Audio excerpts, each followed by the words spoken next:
What is going on, Yankee fans? It is New York Sports Up here, and I am back at it with another New York Yankees post-game recap, and not a happy post-game recap, a depressing post-game recap, unfortunately, as the Yankees lose the finale of the series to the Tampa Bay Rays, 9-1 at Tropicana Field. Horrible game for the Yankees on both sides of the ball, and I'm going to break down this ball game in this video. So if you are a Yankees fan, drop a like, subscribe to the channel, hit that notification bell. I really would appreciate it.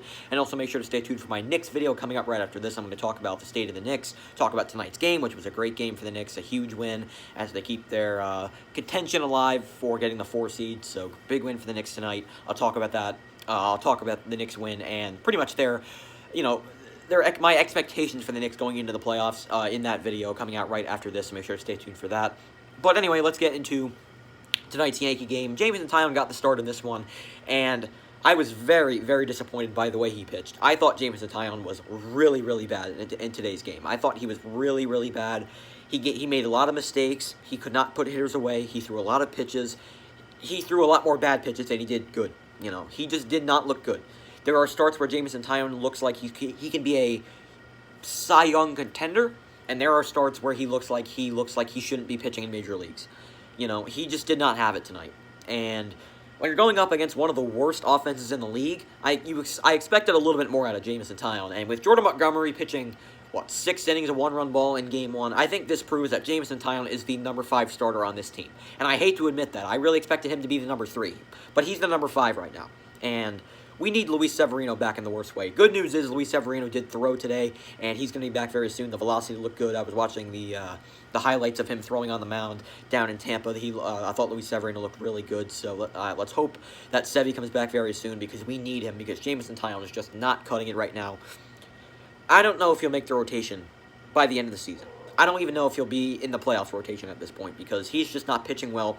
We know the stuff is there. We know the stuff is there for Taillon. We know he has potential to be a good pitcher. And I'm not saying he's a bad pitcher. I don't think he is. But you look at his ERA, it's probably over 6 or maybe even 7. I mean, Jamison Taillon's ERA is not good. His ball-to-strike ratio is not great. He did have 9 strikeouts tonight, which was impressive, but again, he still gave up 4 runs in 4 2/3. He didn't go very long into this game. He didn't really give us a chance to win. Now, the offense was absolutely putrid in this game. The offense was completely disgusting. I'm going to rant on this offense in a minute. I'm going to rant on a few players, and I'm going to get furious with them, but again, J-Mo just didn't have it tonight. He's been very inconsistent all year, but, it's just time to admit he is our number 5 starter, and I think I hate to admit it, but he's our number 5 starter right now, and we just need him to start pitching on a consistent basis. You know what I mean? So bad night for Taillon. I'm sorry about the dog barking in the background. That's always annoying when that happens, but Jamison Taillon did not have it tonight.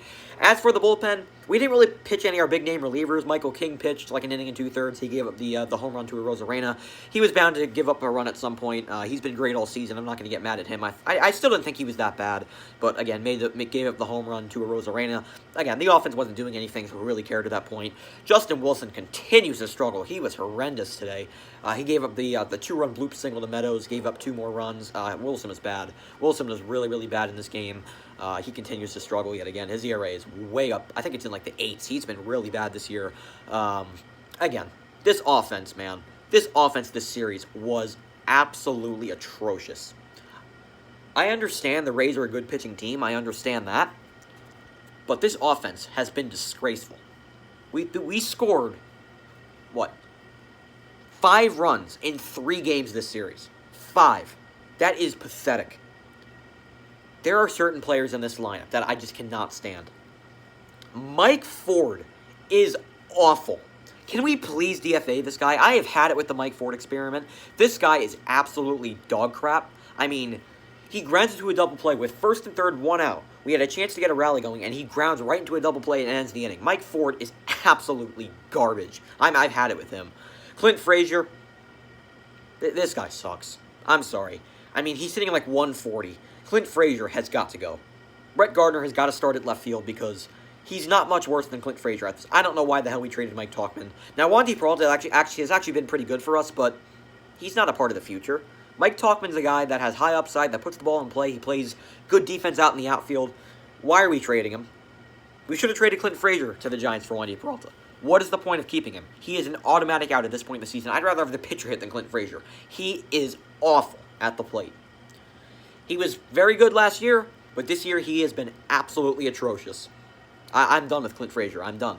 I'm absolutely done with Clint Frazier. He's god-awful. The offense was terrible all night, but Gary Sanchez actually had a good game. He had 2 hits today, and he had a double, and I think he had a run scored as well. Gary Sanchez had a very good game today. That's good to see from Gary. I think he should start tomorrow. I think Gary Sanchez should continue to start because Higashioka is not hitting the ball well right now. Now, I know I said I want Higgy to start, but Gary Sanchez, the past few games, he's been very good at the plate. He's been getting hits. He's been putting the ball in play. He's still hitting below 200, but again, he's been hitting the ball a lot better, so maybe Gary Sanchez is starting to get hot. I don't think he's going to return ever to his 2017 form. I don't think he'll ever return to that, but, you know, he had 2 hits tonight. Now, I get it was garbage time. It really didn't matter at that point, but still. He's been hitting the ball a lot better. I think he should start again, you know, because Gary Sanchez, maybe he's starting to get hot. You know, probably not, but there's a chance. You never know at this point. So, positive take out of this game. Gary Sanchez had a good game. Michael King pitched somewhat decent, I guess, but really no positive to take out of a 9-1 game. It was a complete blowout, and the Rays just absolutely handed the Yankees a huge L today. Bad game for the Yankees, but we won the series. We have not lost a series since that sweep against the Rays. I think that was like April 18th. The starting pitching, again, not good today, but it's still been really good this year. We still won a series. We won a series on the Trop for the first time in the Trop since since 2019. Against the Rays in general since 2019. I still think we're better than the Rays. I don't really think they're that great of a team, and we're still a game ahead of them in the standings, so it's okay. We got to bounce back against the Orioles. We need it. We need to sweep this team. The Orioles are completely... I don't even know how we split with the Orioles. The Orioles are awful. You saw what the Mets did to the Orioles. They swept the Orioles. The Yankees need to sweep this team. You know, this Orioles team is completely atrocious. We better sweep the Orioles. If we don't, I'm gonna be very, very mad. But you know, we still won the series. This is the toughest team on our It's a 10-game road trip. It's a 10-game road trip. This is the toughest team we're gonna face. We're gonna play more bad teams. We're gonna play 3 games against the Orioles and 4 against the Rangers. Those are teams that are even way worse than the Rays. The Yankees should be able to win both those series. I don't expect the Yankees to lose any of those series, and I think we're gonna continue to play good baseball. But just a bad game tonight. All right, guys. So that is going to do it for this video. Make sure to stay tuned for my Knicks video coming out right after I upload this video. So that is going to do it for this video. I hope you guys enjoyed. If you did not enjoy the game, drop a like, and I'll talk to you guys tomorrow as the Yankees play the Orioles. Game 1 goes tomorrow, 7:05 first pitch at Camden Yards against Baltimore. Dean Kramer on the mound for the O's, and Corey Kluber on the mound for the Yankees. He looks to continue to pitch well. Last time he faced the Orioles, he dominated them, so let's hope Corey Kluber can pitch well again. And then Game 2, Domingo Germán against... I think it's Lopez, Jorge Lopez on the mound game 2 for the Orioles, and then game 3, John Means against Jordan. It's Jordan Montgomery. Jordan Montgomery against John Means, game 3 of the series against the Baltimore Orioles. So that is going to do it for this video. I hope you guys enjoyed. I'll talk to you guys Yankees edition tomorrow. Peace. Go Yankees.